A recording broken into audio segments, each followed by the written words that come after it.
Bom dia.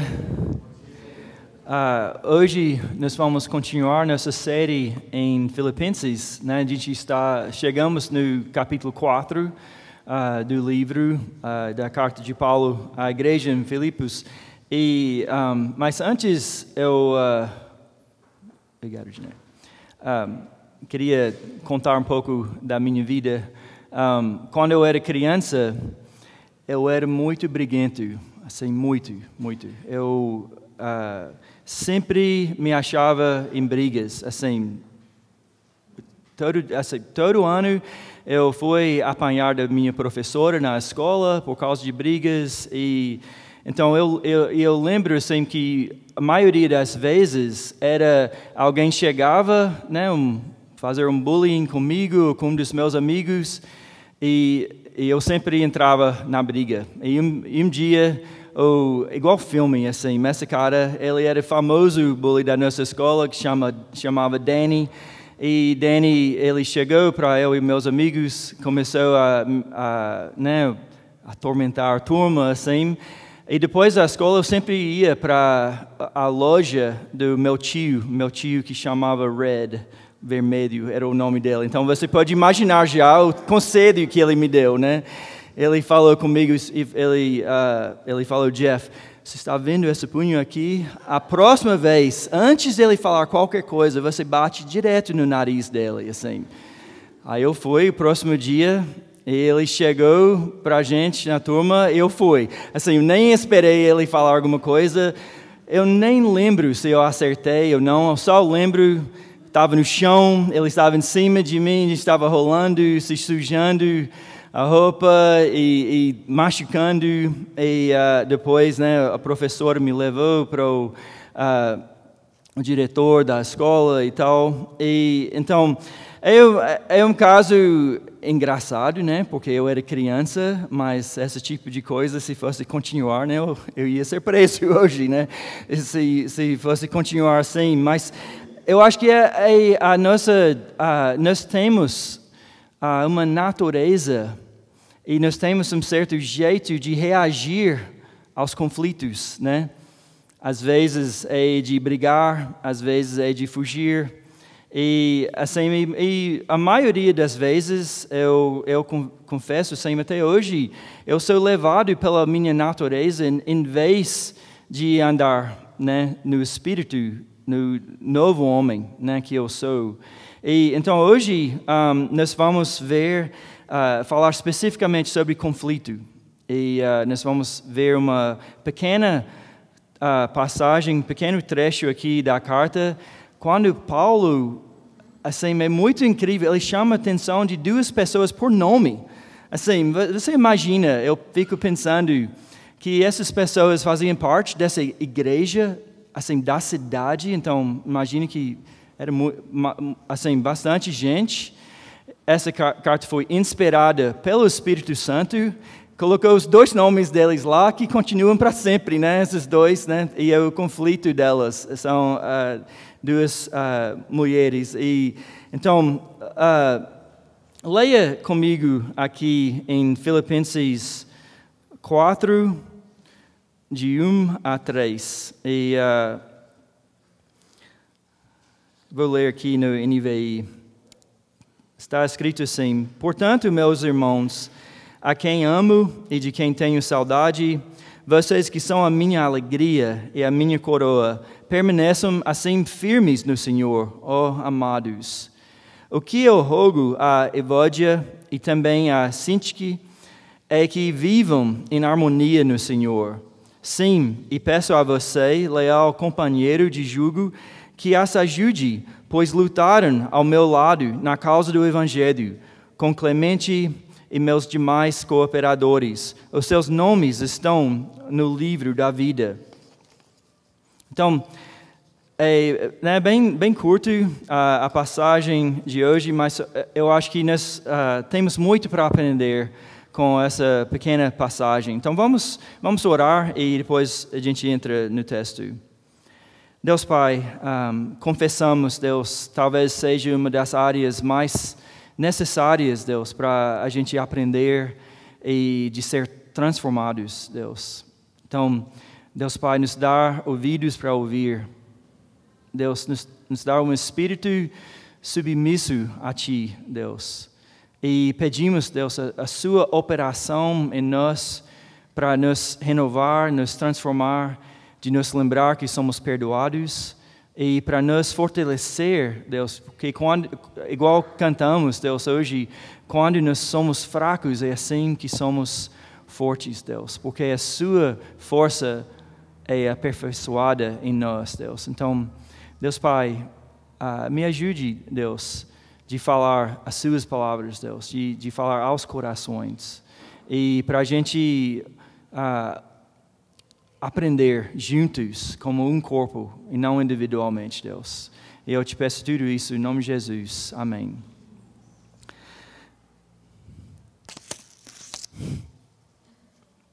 Acho que o microfone entrou no copo aqui. Está funcionando ainda? Então, no primeiro versículo do capítulo, Paulo está fazendo uma revisão até dos últimos 3 capítulos. Ele está meio que reforçando que tudo que ele tinha falado. E então, ele está falando com eles, assim, resumindo, está falando a base de que ele vai falar, e ele está falando como parceiros no Evangelho, como aqueles em quem Deus está agindo, como aqueles amados por Cristo, como eu amo vocês, como cidadãos do reino, que são chamados a sofrer, né? A gente tem falado bastante disso. Então ele está lembrando, isso é a sua base. Vocês são amados e Deus está agindo em vocês. Tenha convicção disso.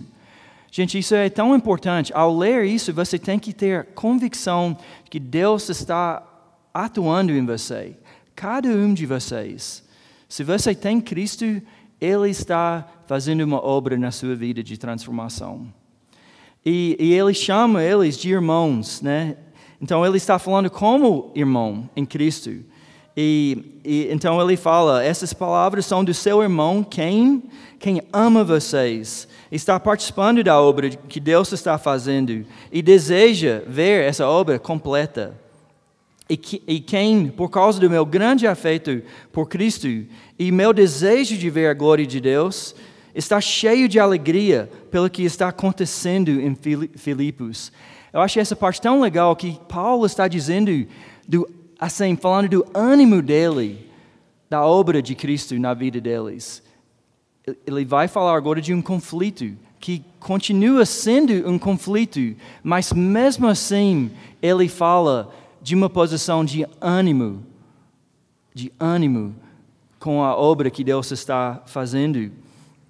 E quem está trabalhando não por tesouro terreno, mas apenas pelo que é feito por Cristo, o que me traz maior conhecimento e comunhão com Ele, junto com vocês. Então, a ação de Paulo é para conhecer Cristo mais. E isso é no meio do conflito. O conhecimento de Cristo ia vir através do conflito, né, junto com eles. Paulo também, ele refere a eles como minha alegria e minha coroa.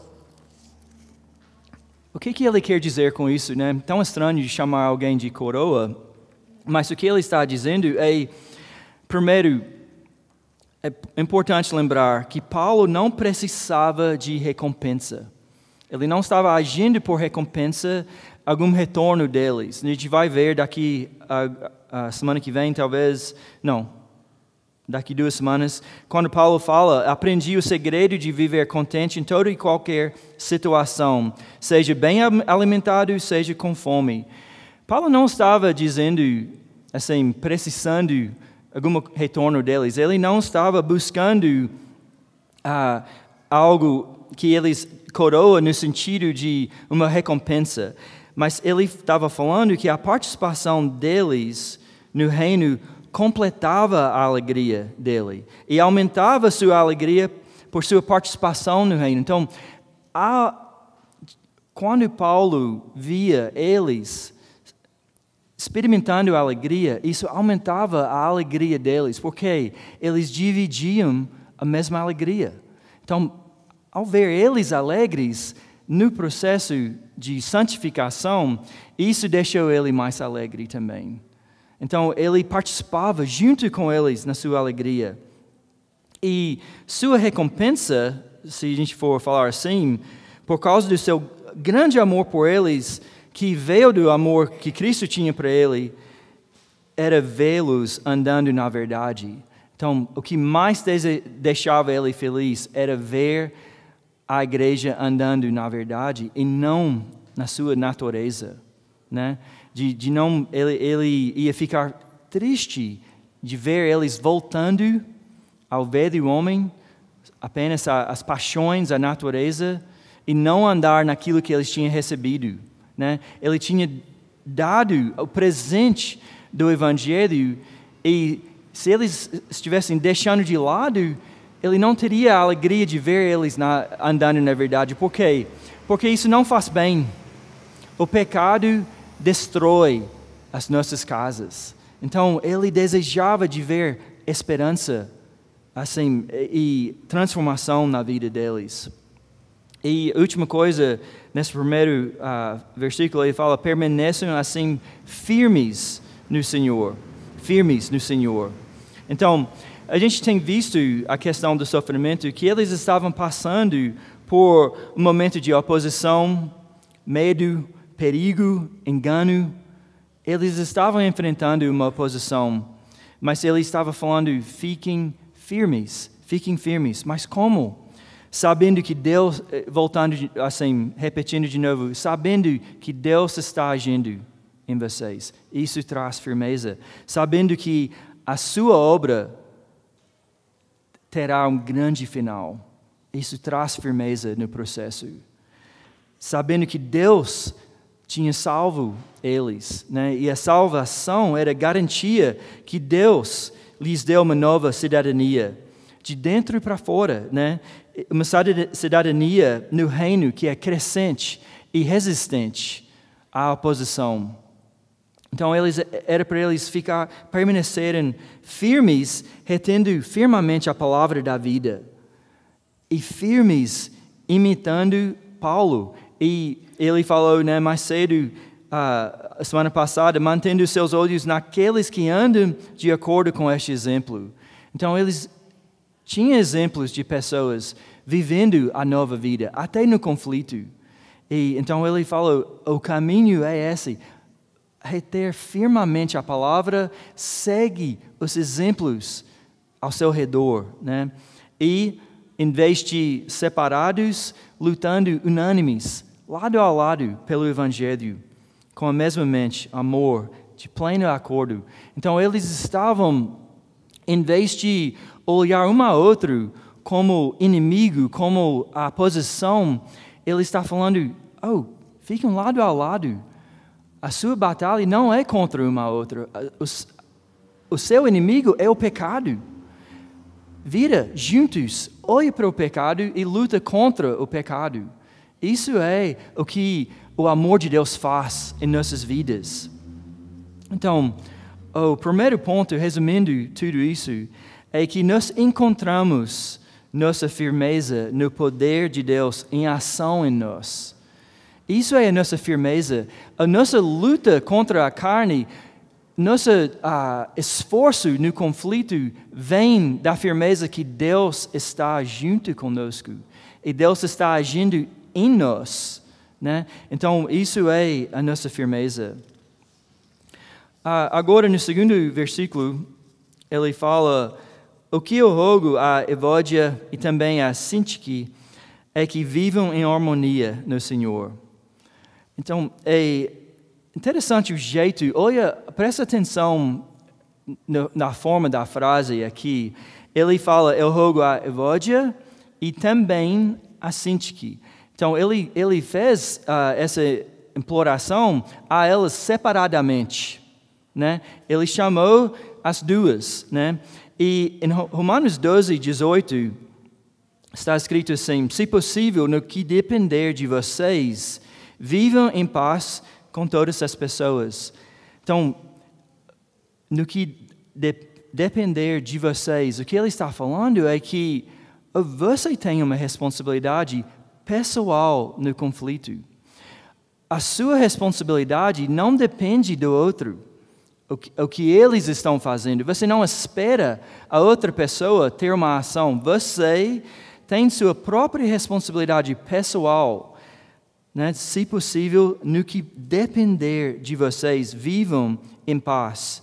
E Jesus, ele falou em Mateus 18:15, ele falou, se o seu irmão pecar contra você, você vá e a sós com ele, mostre-lhe o erro. Se ele o ouvir, você ganhou seu irmão. Então ele está falando com o indivíduo, não os dois, né? Vai, você, a sós com ele, ganha, procura ganhar seu irmão, né? Não é que ele está dizendo, vai lá, fala com ele, né?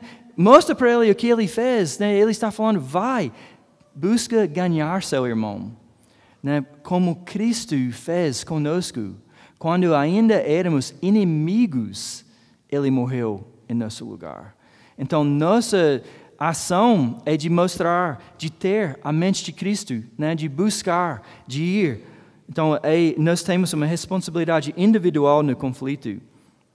E também ele fala que vivam em harmonia.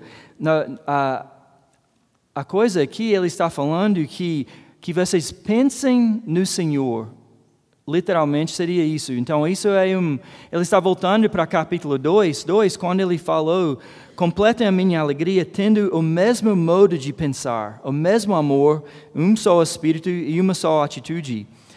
Se você for traduzir essa frase literalmente, eu achei interessante, ele está falando, o mesmo amor que uniu vocês na alma, fazendo com que vocês se importassem com a mesma coisa, né? Ele está falando que o amor está sendo ativo na sua vida, transformando você interiormente para vocês pensem ou importar com a mesma coisa, que era o quê? O que Paulo disse, viver é Cristo. Viver é Cristo. Então, o amor está fazendo uma transformação para vocês juntos importarem com a mesma coisa, que é viver é Cristo. Mas, voltando, por que ele nomeia as duas, né? Só as minhas perguntas aqui. Por que elas não poderiam ler suas outras instâncias de chamar a igreja para a mesma mentalidade e aplicá-las a si mesmas? Isso não fez muito sentido. O que eu quis dizer? Tipo, por que elas não poderiam ler Paulo dizendo, seja em harmonia e pensar sobre suas vidas e aplicar isso à sua vida? Por que ele teve que falar o nome delas, né? Eu estava pensando sobre isso, né? Mas é porque muitas vezes Deus, Ele usa exortação. Ele usa exortação. Exortação é quando a pessoa chega para você e fala diretamente com você. Então, Deus está usando exortação na vida de Paulo, né? Isso não é algo somente individual. Isso é do corpo. Isso não, somente porque são as duas, não significa que isso não inclui o corpo, a família, né? Se dois estão brigados na família, isso envolve a família, né? Todos. E então também eu fico imaginando que, lembra do contexto, Paulo acabou de dizer sobre ele mesmo que ele não tinha sido aperfeiçoado ainda, que ele não tinha obtido tudo isso. Então ele está falando, eu estou em processo ainda, eu estou sendo transformado. E eu imagino que Evode e Sintique eram conhecidas pela igreja. Então, eu acho que, de certa forma, o que eu pensei é que Paulo está normalizando o conflito. Falando, gente, o que você esperava? Nós ainda somos imperfeitos. Você esperava que a gente não teria conflito? Não, nós somos homens, né? E feitos de carne e osso. Então ele normaliza, né? Enquanto também implora a elas para continuar avançando, né? Então isso é super importante. A gente não pode simplesmente normalizar sem continuar avançando. E Porque Paulo disse, pois para isso também foi alcançado por Cristo Jesus. Cristo me fez o céu. Ele me comprou, Ele me trouxe para Ele. E para isso Ele me trouxe, para ser transformado. Então, mesmo que seja comum entre nós de ter conflito, isso não significa que a gente simplesmente briga, porque é normal, né? Então ele está dizendo, ainda não cheguei, mas Deus está trabalhando no meio dos meus conflitos pessoais para transformar este corpo humilde. Deus é soberano até nos conflitos. Deus é soberano nos conflitos. E ele fala, harmonia no Senhor. Rapidinho, eu só queria não perder que Paulo fala isso direto na carta. Sempre está falando no Senhor, no Senhor, no Senhor. E por que ele repete novamente aqui? Porque ele está lembrando eles do Evangelho. Meu pecado antes me separava de Deus e dos homens.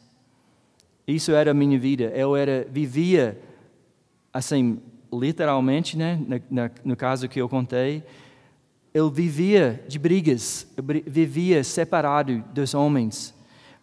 Mas o presente gratuito de Deus, seu Filho sacrificado, me reconciliou com Deus e com os homens.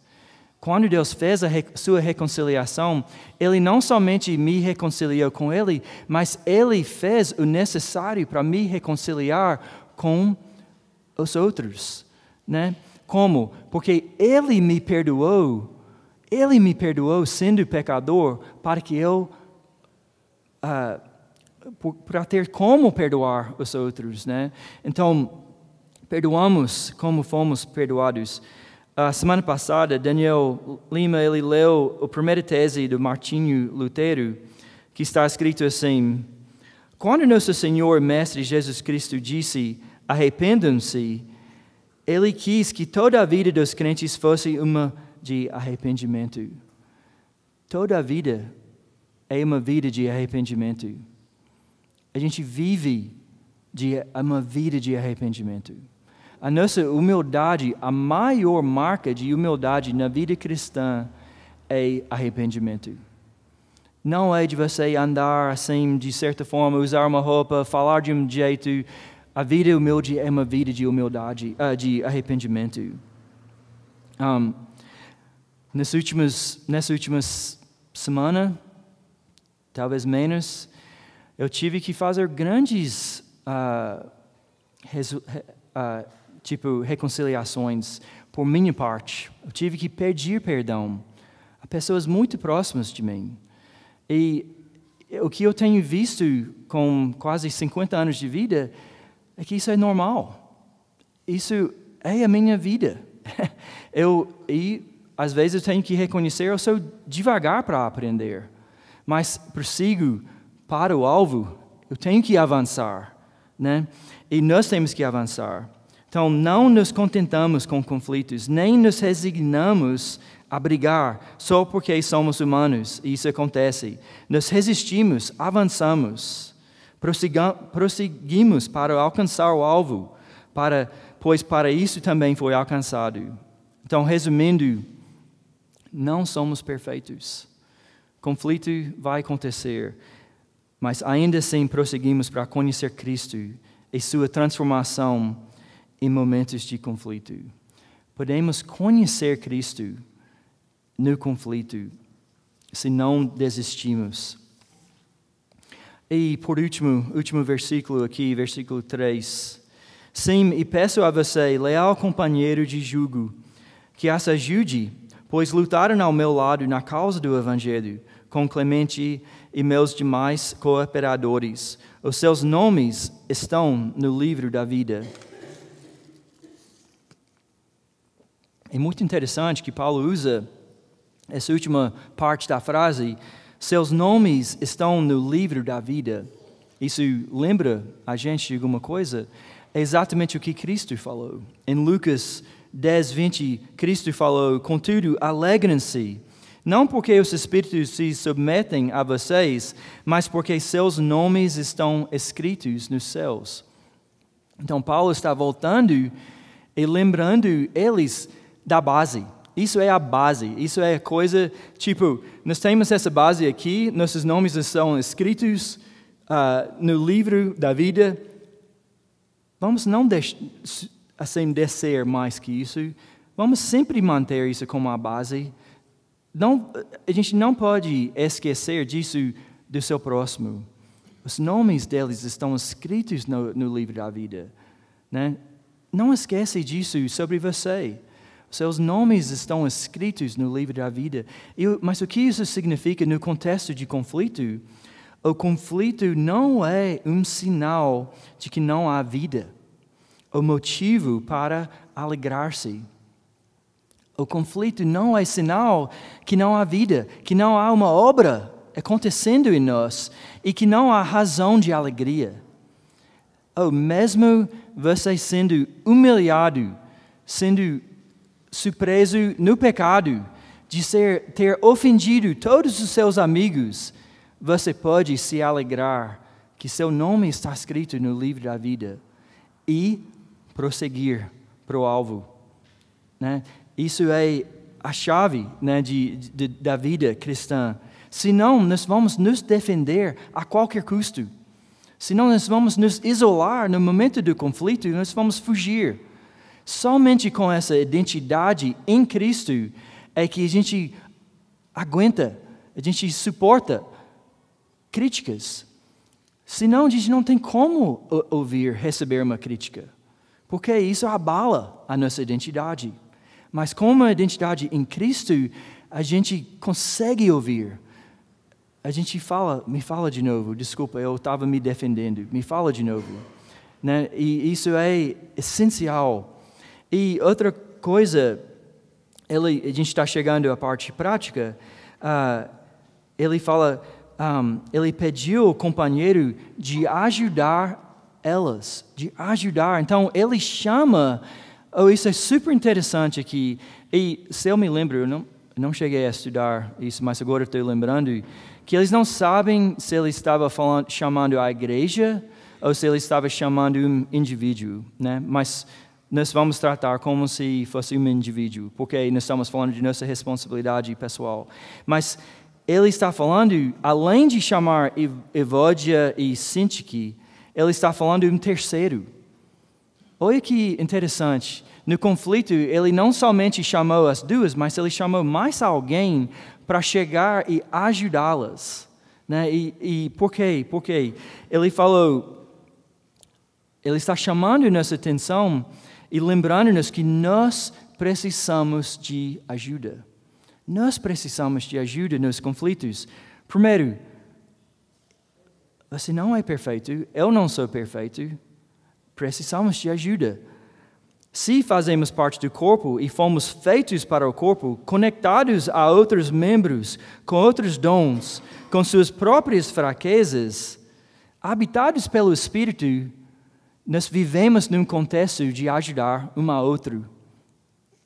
E se a palavra é viva e ativa entre nós, sendo dita entre nós, nós precisamos ouvir da família de Deus. Se devemos nos alegrar com os que se alegram e chorar com os que choram, nós precisamos um do outro. Ele tinha dito em capítulo 2, versículo 5, seja a atitude de vocês a mesma de Cristo Jesus. A atitude de Cristo era de compaixão. Nós lemos em Hebreus 4, 14 a 16, Cristo compadece com nossas fraquezas e nos chama para perto de um trono de graça. Então, nós precisamos desse tipo de ajuda, de compaixão. Nós precisamos ser prestativos para mostrar compaixão com nossos próximos. Mas, vamos ser honestos aqui. O que a gente prefere? A gente prefere tratar sozinho. A gente prefere até permanecer sozinho antes de resolver um conflito ou de pedir ajuda. Isso é a minha tendência. A gente acha ou forte ou que a situação é impossível. A gente cai nesses dois lados até no mesmo argumento. De um instante a gente está achando forte e logo depois a gente perde toda a esperança, né? Então nós temos que reconhecer, a nossa carne faz isso. Isso é normal para o homem, para cada um de nós. Não há ninguém aqui entre nós que é diferente que isso, né? Todos nós somos assim. Em 1 Pedro 5, 8 a 9, está escrito que nós temos um inimigo. Então, além da nossa natureza, nós temos um inimigo. E está escrito assim, 5, 8, a gente leu 2 semanas atrás. Sejam sóbrios e vigilantes. O inimigo de vocês, o diabo, anda em derredor como leão que ruge, procurando alguém para devorar. O leão ataca quem? Quem está isolado, quem está distante do grupo, quem está fraco. Então, por que permanecer sozinho, gente? Por que nós queremos continuar assim? O Andrew Murray, ele apontou para duas atitudes sempre presentes no conflito: o orgulho e a graça. Sempre presentes. Talvez seja fácil admitir a presença do orgulho, mas a gente nega que a presença da graça está também presente. Ele fala: o perigo do orgulho é maior e mais próximo do que pensamos. Então, sempre devemos nos humilhar, lembrando: muito provável que eu estou orgulhoso nessa situação. O orgulho é maior e mais próximo do que pensamos. O Tim Keller, ele falava sobre as críticas, e ele fala assim que uma coisa que ele aprendeu ao longo da vida dele é de sempre se acalmar, fechar a boca e ouvir as críticas, porque ele fala, a maioria das vezes, sempre vai ter um pouco da verdade na crítica. Mesmo que seja falado de forma errada, mesmo que a pessoa está errada também, mas é melhor você lembrar que o orgulho sempre é maior, sempre mais perto. Mas ele também fala, a graça para a humildade é maior e mais próxima também do que pensamos. A graça é até maior que o orgulho na vida do cristão. A graça para a humildade é maior e mais próxima também do que pensamos. Gente, como que a graça funciona em nossas vidas? Quando nos humilhamos, quando admitimos a nossa fraqueza, quando pedimos ajuda, vemos que a graça é reservada e derramada para os humildes. A graça vem a socorrer a gente. E sempre está próximo, sempre está perto da gente, porque o Espírito, na vida do cristão, habita em você.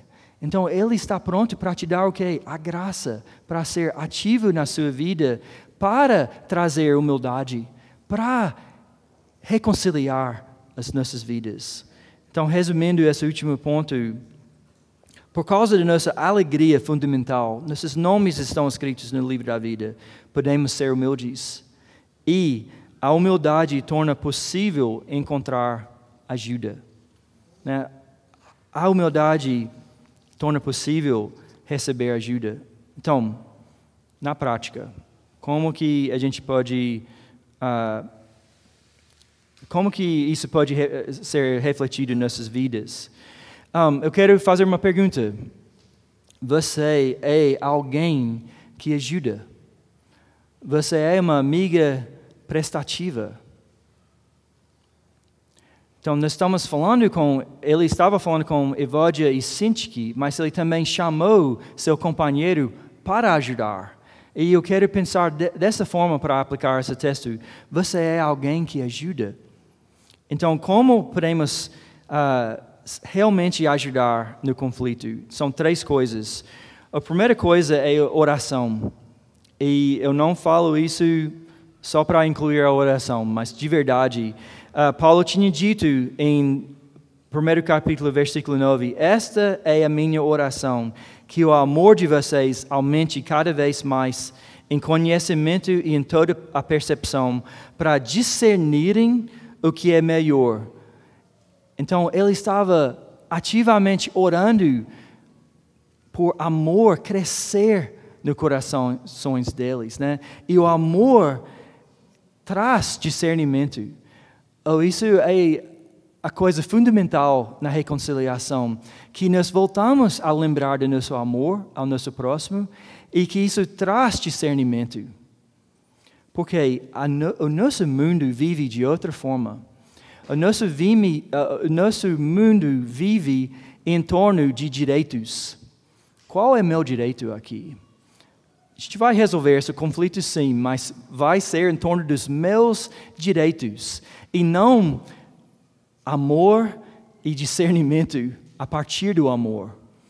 Então, nós precisamos orar para cooperar com o Senhor na obra que Ele está fazendo. E o amor é o fruto do Espírito. Então, essa obra é uma obra espiritual. Eu quero enfatizar isso, que essa obra de ajudar no conflito é uma obra espiritual. O segundo ponto, mansidão. Mansidão.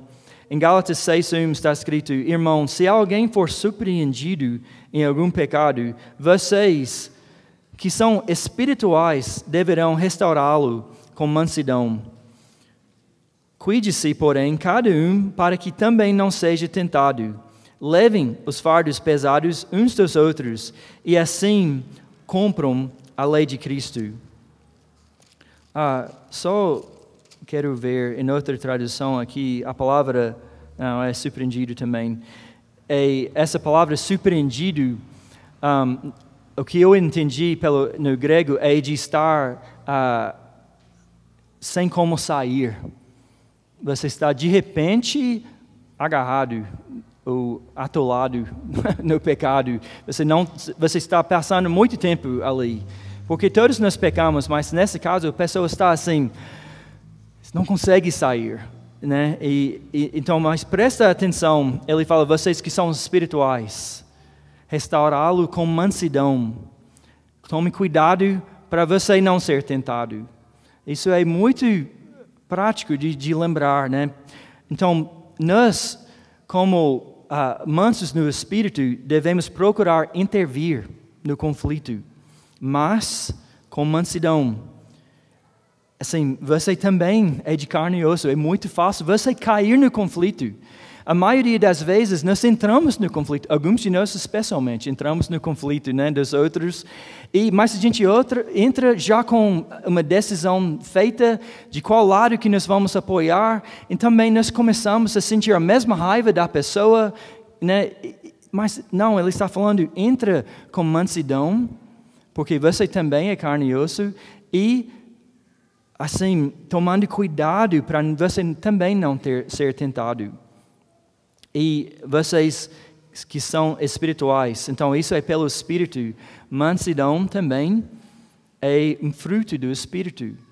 Então, esses primeiros 2 passos são somente feitos pelo Espírito. O último ponto é sabedoria.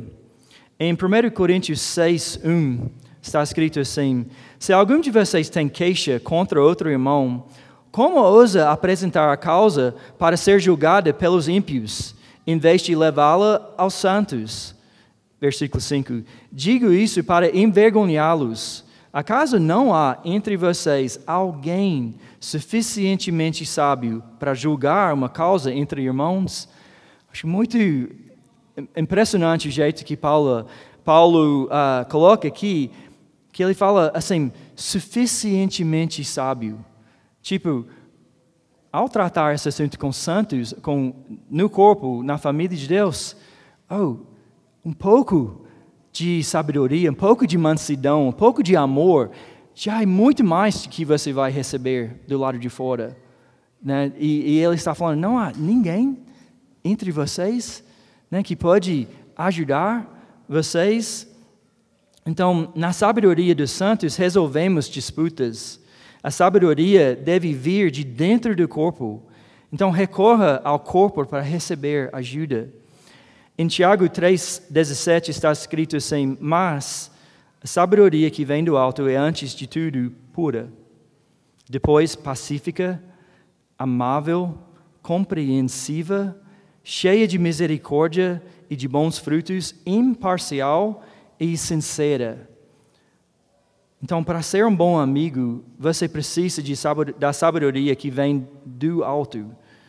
E o que é essa sabedoria? É uma sabedoria que é mansa, como já dissemos antes, não rápida de culpar e julgar uma das partes. É também uma sabedoria que escuta, que ouve, não buscando condenação ou vingança. É imparcial. Ao ser convidado, não tome partido. E também é sincera. Conflito machuca e corrói. Seja sincero, reconheça a verdadeira dor. Não faça uma paz falsa, porque o processo é lento. Então entra, mas entra para ficar, né? Porque o processo é grande. Então, quando nós buscamos ajudar, devemos recorrer ao Senhor para nos ajudar, porque a sabedoria vem do alto. E eu acredito, gente, que as pessoas que têm me ajudado na vida, nos meus conflitos, são pessoas que passaram pelos mesmos conflitos.